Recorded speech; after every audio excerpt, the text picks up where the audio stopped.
వచ్చింది బాధ, యాదగిరి నరసన్నకు వచ్చింది ఇప్పుడు బాధ, రేవంత్ రెడ్డి చేయబట్టి 15 ఆగస్టుకి ఎత్తా అంటుండే ఇప్పుడు కొత్తగా. ఒక్క రైతులను మహిళలనే కాదు, ఈ ముఖ్యమంత్రి కాంగ్రెస్ వాళ్ళు ఎంత లంగలంటే అందరిని మోసం చేసింది. ఇక్కడ కూర్చున్నారు మీరు గ్రాడ్యుయేట్, నేను ఒక్కటి అడుగుతా మిమ్మల్ని, మీరు చెప్పాలి. ఇప్పుడు ఒక ప్రభుత్వ ఉద్యోగం ఇవ్వాలనుకోండి, ఏం చేయాలి? ముందు నోటిఫికేషన్ ఇవ్వాలి, గిన్ని పోస్టులు ఖాళీగా ఉన్నాయి, ఈ అర్హతలు, గిన్ని రిజర్వ్డ్ పోస్టులు, ఇంత కథ, గిన్ని ఉన్నాయి, ఈ జిల్లాల గిన్ని ఉన్నాయి, ఈ జిల్లాల గిన్ని ఉన్నాయని నోటిఫికేషన్ ఇవ్వాలి. తర్వాత ఏం చేయాలి? రాత పరీక్ష పెట్టాలి. ఆ తర్వాత ఏం చేయాలి? ఇంటర్వ్యూ ఉంటే ఇంటర్వ్యూ పెట్టాలి. ఆ తర్వాత అపాయింట్మెంట్ లెటర్ ఇవ్వాలి. ఎవరైతే సెలెక్ట్ అవుతారో రాసిన వాళ్ళ వాళ్ళకి లెటర్ ఇవ్వాలి. మరి రేవంత్ రెడ్డి ప్రభుత్వం వచ్చినాక ఎన్ని నోటిఫికేషన్లు వచ్చినాయన్నా? ఎన్ని వచ్చినాయే? లగాయించి చెప్పు, నేను నోడతలేదు. గాడిద గుడ్డ వచ్చింది ఇప్పటి. ఆయన మొన్నటిదాకా నెత్తి మీద పెట్టుకొని తిరిగి గాడిద గుడ్డు గాడిద గుడ్డ, ఒక గాడిద గుడ్డే ఇచ్చిందేమో 0 నోటిఫికేషన్. కానీ రేవంత్ రెడ్డి ఏం చెప్తున్నారు? ఇరికేనా పెళ్లి చేయలేదట, పెళ్లి కాలేదట, సంసారం చేయలేదట, కానీ పిల్లలు మాత్రం పుట్టిరట. ఇది ఎక్కడి కథ రాయ్యా? నోటిఫికేషన్ ఇవ్వకపోతే, రాత పరీక్ష పెట్టకపోతే, కానీ నరుకుడు ఏం నరుకుతున్నాడు? 30,000 ఉద్యోగాలు ఇచ్చేసిన. యాడికెళ్ళి ఇచ్చినారో పోయి నువ్వు?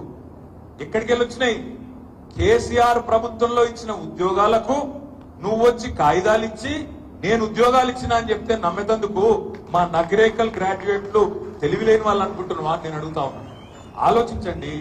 30,000 ఉద్యోగాలు ఇచ్చిన అంటుండు రేవంత్ రెడ్డి, మళ్ళీ బొంకుతా ఉన్నాడు. ఇచ్చిండా నిజంగా? సంవత్సరంలో 2 లక్షల ఉద్యోగాలు ఇస్తా అన్నాడు. ఒకటే సంవత్సరంలో 2 లక్షల ప్రభుత్వ ఉద్యోగాలు నింపుతా. కేసీఆర్ వాళ్ళు ఇంట్లోనే ఇచ్చుకున్న ఉద్యోగాలన్నీ నేను ఇస్తా, వచ్చి 2 లక్షల ఉద్యోగాలు అన్నాడు. ఒక్క నోటిఫికేషన్ లేదు, 6 నెలలు నడుస్తున్నది. మరి ఇప్పుడు ఇస్తావు? ఎవడు అడగాల మరి? రేపు మీరు మళ్ళా కాంగ్రెస్ కి గుద్దుర్రి, నగరంగల్లా కాంగ్రెస్ కి గట్టిగా గుద్దుర్రి. గుద్దినాక ఆ కాంగ్రెస్ వాడు పోయి అడుగుతాడు. రేపు అక్కడ అడుగుతాడు కదా కాంగ్రెస్ వాళ్ళు. అడిగితే కాంగ్రెస్ లో ఉంటాడా వాడు? తీసవతల వాడేవాడు రేవంత్ రెడ్డి. ఎవడన్నా కాంగ్రెస్ తోకాడిచ్చింది అనుకో, మీరు రాజగోపాల్ రెడ్డి తోకనే కట్టి చేసిన పాపం, ఆయనే తోక కట్ అయిన పిల్లి లెక్క తిరుగుతున్నాడు రేవంత్ రెడ్డి వెనకాల. అంటే నేను ఎందుకంటున్నా అంటే, ఇది వరకు ఎట్లుండే పరిస్థితి? కేసీఆర్ గారు ఉన్నప్పుడు మంత్రులు ఎమ్మెల్యేలో మీరు చెప్తే అన్నయ్య ఈ సమస్య ఉంది చూడండి అంటే కనీసం పోయి అక్కడ మాట్లాడే పరిస్థితి. రేవంత్ రెడ్డి ప్రభుత్వం వచ్చినాక ఏంది? యువన్ దుకాణం వాంది, వెంకటరెడ్డి దుకాణం వెంకటరెడ్డిది, రాజగోపాల్ దుకాణం రాజగోపాల్ది, ఉత్తమ్ కుమార్ రెడ్డి దుకాణం ఉత్తమ్ కుమార్ రెడ్డిది. ఒకళ్ళకొకళ్ళకి శృతి ఉండదు. ఎవరి ట్యాక్స్ వాంది, ఎవరి దుకాణం వాంది, ఎవరి లెక్క వాంది, ఎవడు ఆడ పడతాడా, ఎవడు పోయి ఎక్కుదామా కూర్చొని ఆలోచన తప్ప.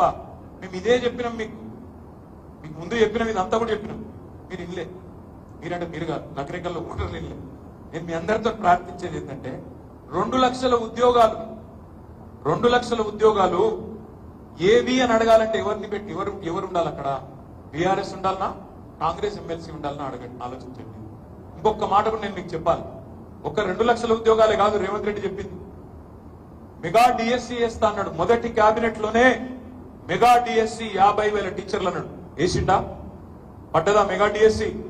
కేసీఆర్ గారు 5,000 టీచర్ పోస్టులు పెట్టి డిఎస్సీ వేస్తే ఆడ 50,000 ఉద్యోగాలు ఉన్నాయి, నువ్వు 5,000 ఎట్లేస్తావు అని లొల్లి పెట్టినోడే రేవంత్ రెడ్డి. ఇవాళ మరి ఏమైంది మెగా డిఎస్సీ? అడగొద్దా? అడగకపోతే అమ్మనన్న బువ్వ పెడుతుందా? పెట్టదు. అడగాలి, అడిగేటోడు ఉండాలి. దయచేసి నేను మిమ్మల్ని కోరేది ఏంటంటే, ఈ సమయంలో ఈ ప్రభుత్వానికి ఈ ఎన్నికతోని ఫరకపడేది లేదు. ఈ ఎన్నిక ఓడిపోయినా వాళ్ళకేం కాదు. కానీ మనం ఓడిపోతే ఏం జరుగుతుంది? గ్రాడ్యుయేట్లకు నేను 2 లక్షల ఉద్యోగాలని చెప్పినా ఇయ్యలే, అయినా నాకే ఓటేసిండ్రు. నిరుద్యోగ వృత్తి 4,000 అని చెప్పినా ఇయ్యలే. 100 రోజుల్లో ఇస్తా అన్నా ఇయ్యలే. మా ఉప ముఖ్యమంత్రి బట్టి విక్రమార్క మేమెప్పుడు చెప్పినామన్నాడు, అయినా నాకే గుద్దిండ్రు. ప్రవేశ పరీక్ష రుసుము పెట్టా అన్నాడు, ఎంట్రన్స్ టెస్ట్లకు నేను ఫీజు పెట్టా అన్నాడు, మేనిఫెస్టోలో పెట్టిండు. కేసీఆర్ ఉన్నప్పుడు టెట్, టీచర్ ఎలిజిబిలిటీ టెస్ట్ ఎవరు రాసినా ఇక్కడ? కేసీఆర్ ఉన్నప్పుడు ఫీజు ఎంత ఉండే తమ్మి? 400. ఇప్పుడు రేవంత్ రెడ్డి వచ్చినాక ఎంత అయింది టెట్ ఫీజు? 2,000 అయింది. 400 కేసీఆర్ ఉన్నప్పుడు రేవంత్ రెడ్డి ఏమన్నాడు? అసలు ఫీజే పెట్టా తీసేస్తా అన్నాడు. ఇప్పుడు ఎంత పెంచిండు మరి? 5 రెట్లు పెంచి 500% పెంచి 2,000 పెట్టిండు. మోసం ఎట్లుంటుందంటే ఒక ఇట్లుంటది. ఓడ మీద ఉన్నప్పుడు ఓడమల్లన్న, ఒడ్డుకెక్కినాక ఓడమల్ల. ఇప్పుడు మళ్ళా నగరంగల్లో ఉన్న విద్యావంతులను నేను అడుగుతున్నా, మరి అడగాలి ఎవడు రేపు అక్కడ? మళ్ళా మీరు ఓట్లు కాంగ్రెస్ కేస్తే అడిగే గొంతు ఉంటుందా? ఇంకొక మాట కూడా నేను మిమ్మల్ని ప్రార్థిస్తా ఉన్నాను. ఇవాళ మన పార్టీ నుంచి బీఆర్ఎస్ పార్టీ నుంచి కేసీఆర్ గారు బాగా ఆలోచించి ఒక మంచి వ్యక్తిని టికెట్ ఇచ్చింది. ఆ పిల్లగాని పేరు ఇవాళ లేడు, దురదృష్టవశాత్ క్యాండిడేట్ ఆయన ఖమ్మంలో తిరుగుతున్నాడు. ఎందుకంటే 34 నియోజకవర్గాల్లో ఎన్నిక కాబట్టి ఆయనకు రావాలని ఉండే, మనస్ఫూర్తిగా మీతో కలవాలని ఉండే. దురదృష్టవశాత్తు ఈ రోజు ఆయన పాపం ఖమ్మంలో ఎక్కడో మదిరా సత్తుపల్లి అంతా తిరుగుతా ఉన్నాడు, దూరంలో ఉన్నాడు కాబట్టి రాలేకపోతున్నాను మీకు చెప్పమన్నాడు.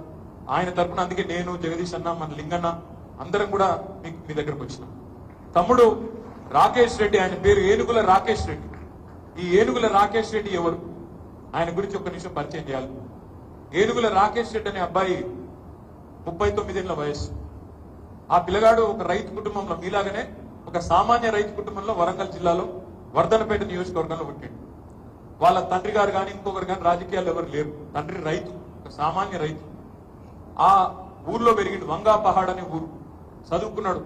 రైతులందరూ చెప్తారు తమ బిడ్డలకు చదువుకో బిడ్డ, నువ్వన్న ఉద్యోగం చేయని చెప్తారు. చదువుకున్నాడు. 10th క్లాస్ డిస్టింక్షన్ లో పాస్ అయ్యిండు. తర్వాత